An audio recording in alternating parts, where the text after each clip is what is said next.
சா அப்படிங்கிற எழுத்து செல்வத்தையும் மங்களத்தையும் நமக்கு குறிக்கும்.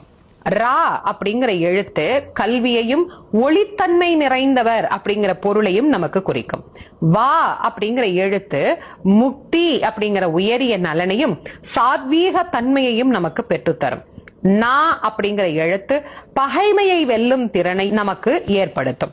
பா அப்படிங்கிற எழுத்து காலனை ஜெயிக்க நமக்கு உதவும் தாரக எழுத்தாகவும் உதித்தவனாக, அதாவது இந்த உலகம் உய்ய உதித்த பெருமானாக நமக்கு விளங்கும் முருகனின் அருள் திறத்தை தருவதாகவும் அமையும்.